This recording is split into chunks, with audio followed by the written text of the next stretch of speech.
ಜನವರಿ 3, 2026 ರಾತ್ರಿ 10:30ಕ್ಕೆ ಬೆಂಗಳೂರಿನ ಸಂಕಲ್ಪ ಅಪಾರ್ಟ್ಮೆಂಟ್ನಲ್ಲಿ ಬೆಂಕಿ ಹತ್ತಿ ಉರಿಯೋದನ್ನ ನೋಡಿ ಅಲ್ಲಿ ಜನ ಜಮಾಯಿಸ್ತಾರೆ. ಬಿಲ್ಡಿಂಗ್ ಓನರ್ಗೆ ಈ ವಿಷಯ ತಿಳಿದ ಕೂಡಲೇ ಅವರು ಪೊಲೀಸರಿಗೆ ಕಾಲ್ ಮಾಡ್ತಾರೆ. ಕೂಡಲೇ ರಾಮಮೂರ್ತಿ ನಗರ ಪೊಲೀಸರು ಫೈರ್ ಬ್ರಿಗೇಡ್ ಜೊತೆ ಸ್ಥಳಕ್ಕೆ ಧಾವಿಸ್ತಾರೆ. ಮತ್ತೆ ಬಿಲ್ಡಿಂಗ್ ಓನರ್ ವಿಜೇಂದ್ರನ ವಿಚಾರಣೆ ಮಾಡ್ತಾರೆ. ಅವರು ಆ ರೂಮ್ ನಲ್ಲಿ ಇಬ್ರು ಹುಡುಗಿಯರು ಇದ್ರು ಅಂತ ಹೇಳ್ತಾರೆ. ಆ ರೂಮ್ ನ ಮೇನ್ ಡೋರ್ ಲಾಕ್ ಇದ್ದಿದ್ರಿಂದ ಪೊಲೀಸರು ತುಂಬಾ ಪ್ರಯತ್ನ ಪಟ್ಟು ಬೆಂಕಿ ನಂದಿಸ್ಲಿಕ್ಕೆ ಒಳಗ್ ಹೋಗ್ತಾರೆ. ಆ ಫ್ಲಾಟ್ ನ ಒಂದು ರೂಮ್ ಸಂಪೂರ್ಣ ಸುಟ್ಟೋಗಿರುತ್ತೆ. ಆ ರೂಮ್ ನಲ್ಲಿದ್ದ ಬೆಡ್, ಕರ್ಟನ್ ಮತ್ತೆ ಫರ್ನಿಚರ್ ಬೂದಿಯಾಗಿರುತ್ತೆ. ಹಾಲ್ ಮತ್ತುಳಿದ ಭಾಗಗಳಲ್ಲಿ ಬೆಂಕಿ ಸ್ಪ್ರೆಡ್ ಆಗೋ ಮುಂಚೆನೆ ಫಾರ್ಚುನೇಟ್ಲಿ ಫೈರ್ ಫೈಟರ್ಸ್ ನ ಟೀಮ್ ಅವರು ಬೆಂಕಿನ ನಂದಿಸ್ಬಿಡ್ತಾರೆ. ಬೆಂಕಿ ಆರಿದ ಕೂಡಲೇ ಅವರ ದೃಷ್ಟಿ ಫ್ಲೋರ್ ಮೇಲೆ ಸತ್ತು ಬಿದ್ದಿದ್ದ ಒಬ್ಬ ಹುಡುಗಿಯ ಬಾಡಿಯ ಮೇಲೆ ಬೀಳುತ್ತೆ. ಪೊಲೀಸರು ಮನೆ ಓನರ್ಗೆ ಆ ಬಾಡಿನ ಐಡೆಂಟಿಫೈ ಮಾಡ್ಲಿಕ್ಕೆ ಕರೆಸ್ತಾರೆ. ಆಗ ಅವರು ಇದು ಶರ್ಮಿಳಳ ಬಾಡಿ ಅಂತ ಐಡೆಂಟಿಫೈ ಮಾಡ್ತಾರೆ.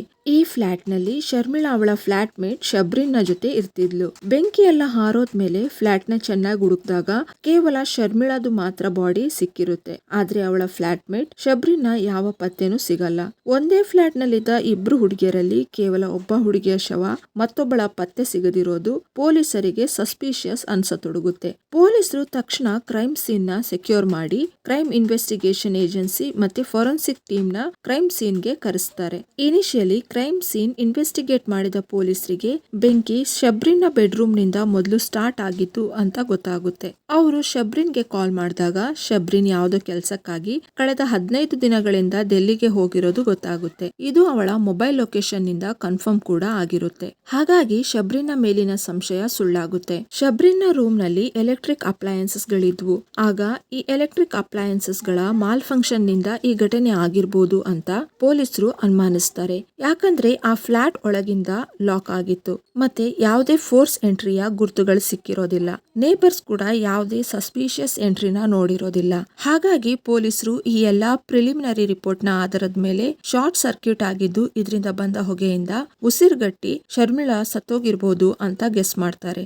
ಆದ್ರೆ ಪೋಸ್ಟ್ ಮಾರ್ಟಮ್ ರಿಪೋರ್ಟ್ ಬಂದಾಗ ಈ ಆಕ್ಸಿಡೆಂಟಲ್ ಡೆತ್ ನ ಥಿಯರಿ ಸುಳ್ಳಾಗ್ಬಿಡುತ್ತೆ.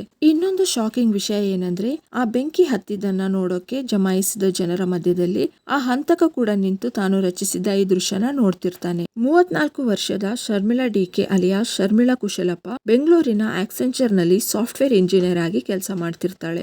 ಮಂಗಳೂರಿನವಳಾಗಿದ್ದ ಶರ್ಮಿಳಾ ಕರಿಯರ್ ಗೋಸ್ಕರ ಬೆಂಗಳೂರಿಗೆ ಶಿಫ್ಟ್ ಆಗಿರ್ತಾಳೆ. ಅವಳು ಅನ್ಮ್ಯಾರಿಡ್ ಮತ್ತೆ ಇಂಡಿಪೆಂಡೆಂಟ್ ಮಹಿಳೆ ಆಗಿರ್ತಾಳೆ. ಬೆಂಗಳೂರಿನ ರಾಮಮೂರ್ತಿ ನಗರದ ಸುಬ್ರಹ್ಮಣ್ಯ ಲೇಔಟ್ ನ ಸಂಕಲ್ಪ ನಿಲಯ ಅಪಾರ್ಟ್ಮೆಂಟ್ ನಲ್ಲಿ ವಾಸವಿರ್ತಾಳೆ. ಶರ್ಮಿಳಳ ದಿನಚರಿ ತುಂಬಾ ಸಿಂಪಲ್ ಮತ್ತೆ ಪ್ರೆಡಿಕ್ಟಿಬಲ್ ಆಗಿತ್ತು. ಅವಳು ಪ್ರತಿದಿನ ಬೆಳಿಗ್ಗೆ ಬಾಲ್ಕನಿಯಲ್ಲಿ ತನ್ನ ಗಿಡಗಳಿಗೆ ನೀರ್ ಹಾಕ್ತಾ ಇದ್ಲು. ಅವಳ ದಿನಚರಿಯಂತೆ ಅವಳ ಸ್ವಭಾವ ಸಹ ಸಿಂಪಲ್ ಮತ್ತೆ ಫ್ರೆಂಡ್ಲಿ ಆಗಿತ್ತು. ಅವಳು ಎಲ್ಲರ ಜೊತೆ ತುಂಬಾ ಆತ್ಮೀಯತೆಯಿಂದ ಸದಾ ನಗ್ತಾ ಇರ್ತಿದ್ಲು. ಅವಳ ಈ ನಗುನ ಒಬ್ಬ ಮಿಸ್ಇಂಟರಪ್ಟ್ ಮಾಡ್ತಾ ಸದಾ ಶರ್ಮಿಳಳ ಮೇಲೆ ನಿಗಾ ಇಟ್ಟಿದ್ದ.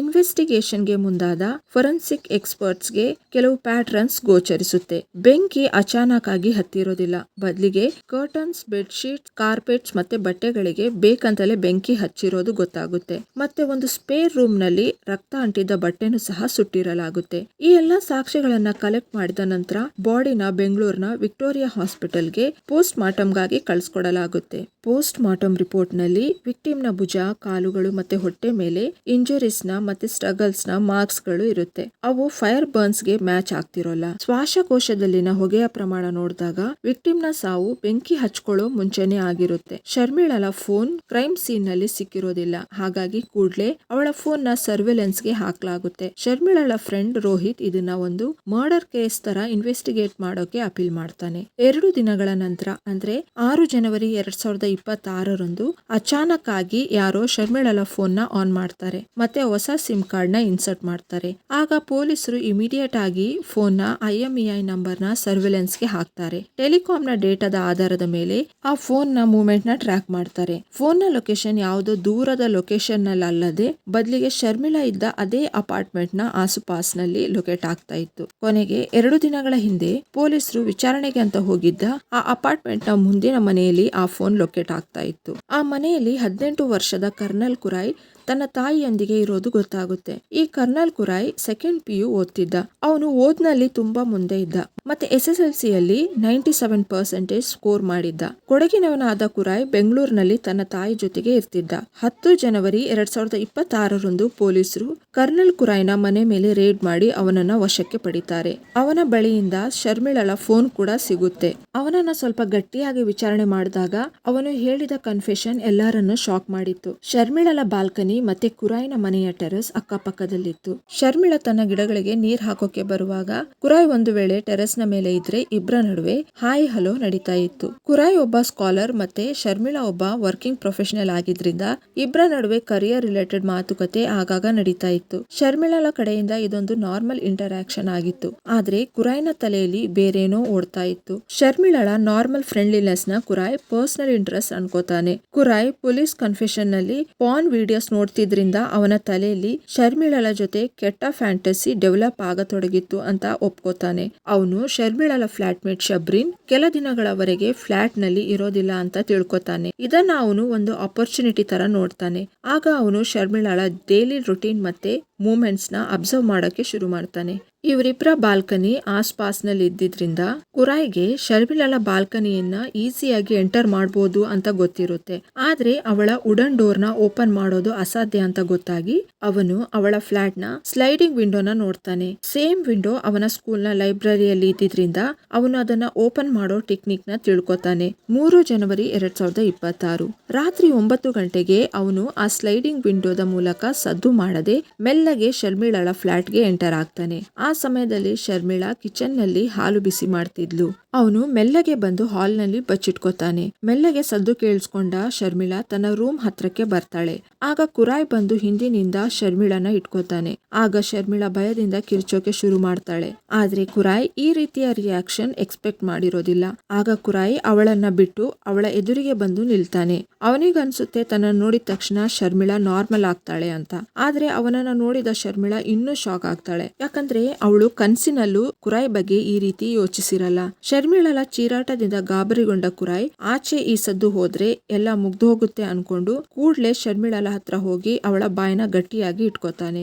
ಆಗ ಶರ್ಮಿಳಾ ತಪ್ಸ್ಕೊಳ್ಳೋಕೆ ತುಂಬಾ ಪ್ರಯತ್ನ ಪಡ್ತಾಳೆ. ಇದೇ ಪ್ರಯತ್ನದಲ್ಲಿ ಬ್ಯಾಲೆನ್ಸ್ ತಪ್ಪಿ ನೆಲದ ಮೇಲೆ ಬಿದ್ದ್ಬಿಡ್ತಾಳೆ. ಇದರಿಂದ ತಲೆಗೆ ಪೆಟ್ಟು ಬಿದ್ದು ರಕ್ತ ಸೋರೋಕೆ ಶುರುವಾಗುತ್ತೆ. ಶರ್ಮಿಳಾ ಕೆಳಗೆ ಬಿದ್ದ ತಕ್ಷಣ ಕುರಾಯ್ ಅವಳ ಎದೆ ಮೇಲೆ ಕೂತ್ಕೊಂಡು ಕತ್ತು ಹಿಸ್ಕೋಕೆ ಶುರು ಮಾಡ್ತಾನೆ. ಕೈ ಕಾಲು ಬಡಿತಾ ಶರ್ಮಿಳಾ ತಪ್ಸ್ಕೊಳ್ಳೋಕೆ ಸಾಕಷ್ಟು ಪ್ರಯತ್ನ ಪಡ್ತಾಳೆ. ಆದ್ರೆ ಅವನು ಎಷ್ಟು ಜೋರಾಗಿ ಕತ್ತು ಹಿಡಿದಿದ್ದ ಅಂದ್ರೆ ಶರ್ಮಿಳಳ ಪ್ರಯತ್ನ ಕೆಲವೇ ನಿಮಿಷಗಳಲ್ಲಿ ವಿಫಲವಾಗಿತ್ತು. ಶರ್ಮಿಳಳನ್ನ ಸಾಯಿಸಿದ ನಂತರ ಗಾಬರಿಗೊಂಡ ಕುರಾಯ್ ಈ ಸಾವು ಆಕ್ಸಿಡೆಂಟಲ್ ಸಾವಿನ ತರ ತೋರ್ಸೋಕೆ ಬೆಂಕಿ ಹಚ್ಚೋಕೆ ಶುರು ಮಾಡ್ತಾನೆ. ಬೆಂಕಿ ಹಚ್ಚಿದ ಮೇಲೆ ಅವನ ಕಣ್ಣಿಗೆ ಶರ್ಮಿಳಳ ಎಕ್ಸ್ಪೆನ್ಸಿವ್ ಫೋನ್ ಕಾಣಿಸುತ್ತೆ. ಅವನು ಆ ಫೋನ್ ನ ಎತ್ಕೊಂಡು ಬಾಲ್ಕನಿಯಿಂದ ತನ್ನ ಮನೆಯ ಟೆರೆಸ್ ಮೇಲೆ ಜಿಗಿದು ಹೋಗ್ಬಿಡ್ತಾನೆ. ಇನ್ಫ್ಯಾಕ್ಟ್ ಬೆಂಕಿ ನೋಡಿ ಜಮಾಯಿಸಿದ ಜನರ ಗುಂಪಲ್ಲಿ ಕುರಾಯ್ ಸಹ ನಿಂತು ತಮಾಷೆ ನೋಡ್ತಿದ್ದ. ಕುರಾಯ್ಗೆ ತಾನು ಪರ್ಫೆಕ್ಟ್ ಆಗಿ ಕ್ರೈಮ್ ನ ಎಕ್ಸಿಕ್ಯೂಟ್ ಮಾಡಿದ್ದೀನಿ ಅನ್ಸುತ್ತೆ. ಆದ್ರೆ ಶರ್ಮಿಳಳ ಎಕ್ಸ್ಪೆನ್ಸಿವ್ ಫೋನ್ ಯೂಸ್ ಮಾಡೋ ಆಸೆ ಅವನನ್ನ ಬಲೆಗೆ ಬೀಳ್ಸಿರುತ್ತೆ. ಈ ಫೋನ್ ನಿಂದ ಈ ಕೇಸ್ ಸಂಪೂರ್ಣ ಸಾಲ್ವ್ ಆಗುತ್ತೆ. ಕುರಾಯ್ನ ಅರೆಸ್ಟ್ ಮಾಡಲಾಗುತ್ತೆ. ಅರೆಸ್ಟ್ ನ ನಂತರ ಕುರಾಯ್ನ ಮೇಲೆ ಸೆಕ್ಷನ್ 103 ಮರ್ಡರ್, ಸೆಕ್ಷನ್ 64 ಅಗ್ರಿವೇಟೆಡ್ ರೇಪ್ ನ ಆರೋಪ, ಸೆಕ್ಷನ್ 66 ಸಿವಿಯರ್ ಬಾಡಿಲಿ ಹಾರ್ಮ್ ಮತ್ತೆ ಸೆಕ್ಷನ್ 238 ಡಿಸ್ಟ್ರಕ್ಷನ್ ಆಫ್ ಎವಿಡೆನ್ಸ್ ನ ಆರೋಪ ಮಾಡಲಾಗುತ್ತೆ. ಈ ಕೇಸ್ ನಲ್ಲಿ ಶರ್ಮಿಳಳ ಪ್ರಾಬ್ಲಮ್ ಆ 18 ವರ್ಷದ ಹುಡುಗ ನಾರ್ಮಲ್ ಸ್ಮೈಲ್ ನ ತನ್ನ ಡಿಸ್ಟಾರ್ಟೆಡ್ ಫ್ಯಾಂಟಸಿಯ ಭಾಗವನ್ನಾಗಿ ಊಹಿಸೋಕೆ ಪ್ರಾರಂಭಿಸಿದ ದಿನದಿಂದಲೇ ಸ್ಟಾರ್ಟ್ ಆಗಿತ್ತು. ಈ ಕೇಸ್ ನಮ್ಮನ್ನ ತುಂಬಾ ಅನ್ಕಂಫರ್ಟೇಬಲ್ ಸತ್ಯದೊಂದಿಗೆ ಪರಿಚಯಿಸುತ್ತೆ. ಈ ಕ್ರೈಮ್ ನ ಬಗ್ಗೆ ನಿಮ್ಮ ಅನಿಸಿಕೆನ ಕೆಳಗಡೆ ಕಾಮೆಂಟ್ ಬಾಕ್ಸ್ ನಲ್ಲಿ ತಿಳಿಸಿ.